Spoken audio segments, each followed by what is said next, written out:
মহালয়ার পরের দিনের কথা বলছি এই কারণে, কালকে আমরা ইয়েতে গেছিলাম শ্রীভূমিতে ঠাকুর দেখতে। তা কালকে খোলেনি, আমরা যতটুকু দেখতে পেরেছি আমরা প্রথম গেট দিয়ে ঢুকতে পারিনি, আমরা যেখান দিয়ে মানুষ বেরিয়ে যাচ্ছে সেখান দিয়ে ঢুকেছি, ঢুকে আমরা ঠাকুর দেখেছি। আর আপনাদের সাথে একটু শেয়ার করছি, মানে যেহেতু আমরা অনেক দূর থেকে গেছি তা আমাদের একটু কনসিডার করেছিল, কিন্তু ফটো তুলতে দেয়নি, বলছে আজকে ফটো তোলা যাবে না, কালকে থেকে তুলবেন। আর কালকে এসেছে বিদ্যা বালান, আরও কে কে আসার কথা ছিল, ওরা বলছিল, আমি অতটা ইয়েও করিনি, জানি না। ওর নচিকেতা এরা সব আসবে উদ্বোধন করতে, বলে উদ্বোধনের আগে আমরা ফটো তুলতে দেবো না, কারণ ফটো তুললে তো আপনারা বাইরে বার করে দেবেন। সেজন্য আমরা ওই বাইরে থেকে আমরা একটু ফটো তুলেছি আর আপনাদের সাথে সেটা শেয়ার করেছি। আর সেটার কারণ হচ্ছে, সেটা শ্রীভূমিতে আমাদের যাওয়ার কোনো কথাই ছিল না, আমরা যাচ্ছিলাম ডাক্তারখানা, মানে আমি আমার হার্টের জন্য আমি এমডি হসপিটালে যাচ্ছিলাম ডাক্তার দেখাতে। কিন্তু আমাদের সেখানে হলো কি, সেখানে যখন আমরা বেরিয়েছি ওইখানে ফোন করেছি, বলছে যে ইয়ে হয়েছে, আজকে তো ডাক্তারবাবু বসবে না, ডাক্তারবাবু কনফারেন্সে চলে যাচ্ছে।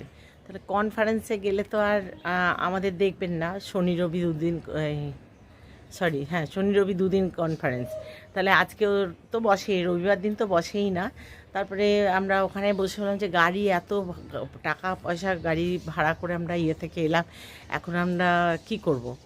তখন বললাম যে আমার বোনের ছেলেরা বলে চলো মাসি বড়দি ইয়েতে যাই, এই শ্রীভূমি ঠাকুরটা দেখে আসি, কাছেই।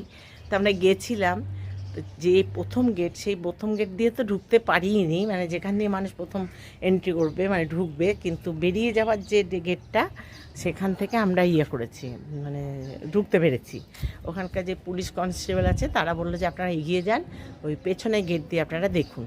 তারপর পেছনে গেট দিয়ে আমরা ঢুকেছি, তো কাছেই একদম পেছনে গেট থেকে গাড়িটা দাঁড় করিয়ে আমরা হেঁটে হেঁটে আমরা আবার ঢুকতে পেরেছি। কিন্তু প্রথম গেট দিয়ে ঢুকলে আমাদের অনেকটা হাঁটতে হতো, আমরা মানে যেতে পারতাম না, তো ওখানে কাজ হচ্ছে বলে ঢুকতে দিচ্ছে না। প্রথম গেটে এখন প্রচুর কাজ হচ্ছে।